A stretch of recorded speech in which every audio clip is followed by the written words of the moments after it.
The Dorothy Chandler Pavilion, Los Angeles, March 27, 1973. The 45th Academy Awards. The biggest night in Hollywood. And in the audience sat a 26-year-old Apache woman named Sacheen Littlefeather, wearing traditional buckskin dress, holding a 15-page speech. She was terrified because if Marlon Brando won Best Actor for The Godfather, she was going to walk onto that stage in front of 85 million viewers and do something no one had ever done. She was going to refuse the Oscar. Here's what you have to understand about March 1973. America was divided. Vietnam was ending. Watergate was exploding. But something else was happening.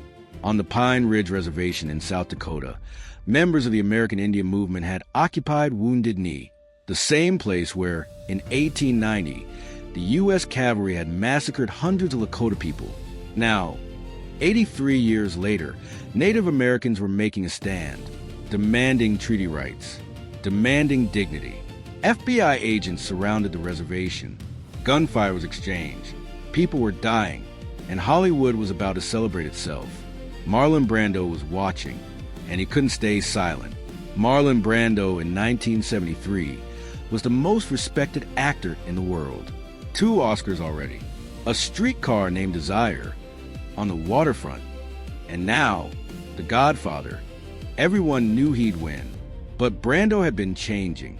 He'd marched with Martin Luther King Jr., he'd protested Vietnam, and he'd become outraged by how Hollywood portrayed Native Americans. For decades, movies had told America that Native Americans were the enemy, savages, obstacles to progress. And now, while real Native Americans were being shot at in Wounded Knee, Hollywood was going to give him a golden statue. He couldn't accept it. 3 days before the ceremony, Brando called Sacheen Littlefeather. "I need you to do something for me," he said. "If I win, I want you to refuse the Oscar." To explain why. "Mr. Brando, they'll destroy me." "I know," he said, "but if you speak, people have to listen." Sacheen was silent. "Okay," she said finally, "I'll do it." Brando wrote a 15-page speech.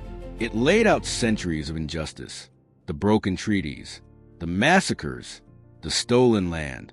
It talked about Wounded Knee, about Hollywood's role in dehumanizing Native people. The Academy would never let her read all of it, but they had to try. The night of the ceremony arrived. Sacheen sat among Hollywood royalty, people who had no idea what was about to happen. The ceremony began. Then came the moment. Best Actor. Liv Ullmann opened the envelope, and the winner is Marlon Brando. The audience erupted, and then they saw her, a young Native American woman in traditional dress, walking toward the stage. The applause faltered. "Who is that? Where's Brando?" Sacheen climbed the stairs. Roger Moore tried to hand her the Oscar. She raised her hand, palm out, refusing it. The room went silent. She had 60 seconds. "Hello, my name is Sacheen Littlefeather. I'm Apache, and I am president of the National Native American Affirmative Image Committee. I'm representing Marlon Brando this evening, and he has asked me to tell you that he very regretfully cannot accept this very generous award. And the reasons for this being are the treatment of American Indians today by the film industry and on television, and also with recent happenings at Wounded Knee." At the mention of Wounded Knee, something shifted. Some people nodded. Others booed. Actually booed. "I beg at this time that I have not intruded upon this evening, and that we will, in the future, our hearts and our understandings will meet with love and generosity. Thank you on behalf of Marlon Brando." She turned and walked off. The orchestra played her off. Sacheen Littlefeather had just made history. Backstage was chaos. Reporters swarmed. Sacheen handed them the 15-page statement. It was scathing. It called out Hollywood's lies about Native Americans. It demanded change. The reaction was divided. John Wayne had to be physically restrained. He was furious. The media exploded. Brando refuses Oscar. Public opinion split. Some admired him. Others accused him of grandstanding. But everyone was talking about Wounded Knee, about Native American rights, which was exactly the point. For Sacheen, the consequences were severe. Death threats, hundreds of them. Hollywood blacklisted her. Her career was over. She was 26 years old. Years later, she said, "I went up there thinking I was representing Marlon Brando. I didn't realize I was representing every indigenous person in North, South, and Central America." And Marlon Brando? He never regretted it, never apologized, never backed down. Some directors wouldn't work with him, but he didn't care. He was asked if refusing the Oscar had changed anything.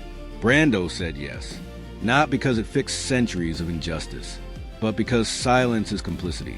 By refusing that Oscar, he forced millions to think. Even if just for a moment, the 1973 protest didn't end the mistreatment of Native Americans. It didn't solve Wounded Knee, but it showed that a person with power could use it for something bigger. That some causes matter more than awards. Brando had nothing left to prove professionally, but he had something to say, and he said it in the loudest way possible. When you think of Marlon Brando today, you think of performances: Stanley Kowalski, Terry Malloy, Don Corleone. But remember March 27, 1973.